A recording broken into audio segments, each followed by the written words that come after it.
कुछ ना कुछ वहाँ छत्र छाया में रहना है तो अगर अपनी आत्मा से पूछेगा तो छाननी के पास तो वो खड़े ही था। जो चले हुए कारतूस हैं उनको अब संदूक में बंद कर देना चाहिए। जो पार्टी का संगठन गांव-गांव तक पहुंचा सकते हैं उन लोगों को पार्टी के काम में लगाया जाए। जो बिना एमएलए के रात को चीफ मिनिस्टर बन के सोते हैं ऐसे लोगों को नहीं। अरे कातल ही मुंसिफ होगा तो फैसला क्या होगा? नहीं नहीं कोई बात नहीं है, वो तो अपना छोटा भाई है। वो बेचारा पता नहीं किसको खुश करने के लिए ऐसा बयान दे रहा है।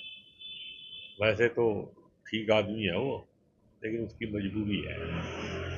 कुछ ना कुछ वहाँ छत्र छाया में रहना है तो हालांकि उसको मेरे ख्याल में छाछ और छाननी में फर्क का ही नहीं पता। अगर अपनी आत्मा से पूछेगा तो छाननी के पास तो वो खड़े ही था। हमने तो ऐसा कांग्रेस के खिलाफ कोई काम नहीं करा जिससे छाननी कहेगा हमारे को हम तो छाछ हैं, छाछ तो बोल देगा। किस तरह देखते हैं कहीं ना कहीं बयानबाजी एक दूसरे के खिलाफ हो रही है। आप भी लगातार बयानबाजी करते हैं। नहीं मैं कोई बयानबाजी किसी के व्यक्तिगत तौर पे खिलाफ नहीं करता। मैं कहता हूँ जो पार्टी को नुकसान पहुंचाए वो कितना ही बड़ा आदमी हो उसको पीछे हटा देना चाहिए। और अब तो ऐसे हालात पे हम पहुंच गए हैं कि मेरी पार्टी को सुझाव है कि नए लोगों को आगे लाया जाए और जो चले हुए कारतूस हैं उनको अब संदूक में बंद कर देना चाहिए।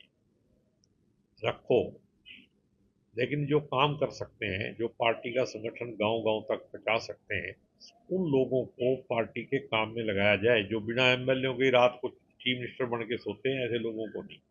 वीरेंद्र सिंह ने भी कहा है कि संगठन होता तो ये हालात ना होते। ये तो पहले दिन से हम कह रहे हैं। चौधरी साहब ने कहा है उनका भी स्वागत है और ये सच्ची बात है। बिना संगठन के, बिना फौज के आप मतलब जर्नैल अकेला क्या करेगा?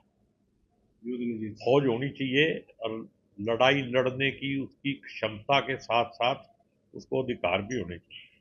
तो कहाँ सर अब आपको भी फीडबैक मिल रहा होगा, कहाँ कमी रहेगी, क्योंकि अब तो काफ़ी समय हो गया हार के।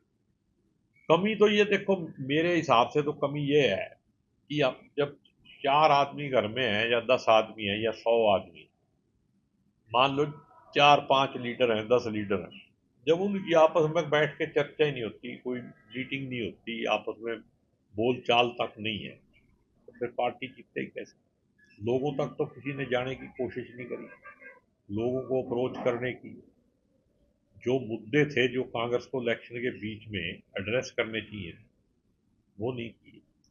राहुल गांधी भी आए, उनका भी जादू चल नहीं पाया। नहीं, राहुल गांधी जी का जादू चला तो ये 37 आ गई।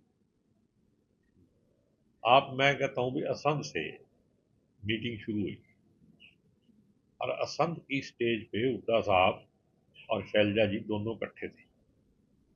तो वैसे तो हुड्डा साहब कहते हैं भी शैलजा मेरी बहन है, हमारी कोई लड़ाई नहीं, तो वहां स्टेज से ही कह देते हैं कि हम दोनों मिलकर लड़ेंगे। राजनीतिक बयान देना नहीं चाहिए? क्या मैसेज दिया वहां? इसका मतलब कहीं ना कहीं ईगो आड़े आ गई। और किसकी जिम्मेदारी थी? जो इलेक्शन को लीड कर रहे थे उन्हीं की जिम्मेदारी थी। और ये राजनीतिक बयान वहां से देना चाहिए था क्योंकि पहली बार वो इकट्ठे हुए थे। फिर उसके बाद वो इकट्ठे होते, बयान देते ना देते, उसका मैसेज सारे में जाता। अभी बीजेपी वाले रोज जो नरेटिव बना रहे थे उसके खिलाफ एक दिन डीएससी का मुद्दा था। मुख्यमंत्री जी ने कहा कि हम कोटा सिस्टम जो है उसको पहली कैबिनेट में लागू कर देंगे। कांग्रेस के किसी नेता ने बयान ही नहीं दिया। हम क्या करेंगे? टोटल जो डीएससी के लोग थे वो भाग गए ना। तो उनके ही भागने से कांग्रेस का, पर देखो उन्होंने तो अपने आप ही साबित कर दिया भी हमारे अंदर इतना अच्छा तालमेल था। अब भी एक दूसरे के खिलाफ बयान दे रहे हो, कहता मैंने ऐसे कहा था, ये कहता ऐसे कहा था, यो कहता ये टिकटे गलत पट्टी बांटन वाले भी तुम और गलत कहने वाले भी तुम। अरे कातल ही मुंसिफ होगा तो फैसला क्या होगा? अब क्या हालात देखते हैं। मेरी तो देखो पॉजिटिव सोच है और मैं उम्मीद करता हूँ कि पार्टी आने वाले टाइम में मजबूत होगी। ये बाई डिफॉल्ट सरकार बनी है, ये तंत्र से सरकार बनी है, लोकतंत्र से नहीं बनी। ईवीएम पर भी कांग्रेस कहीं ना कहीं सवाल उठा ईवीएम को तो मैं मानता नहीं, ईवीएम से नहीं बनी है, हमारी गलतियों से बनी है। उसमें मैं भी शामिल हूँ और कांग्रेस के सारे लीडर भी शामिल हैं।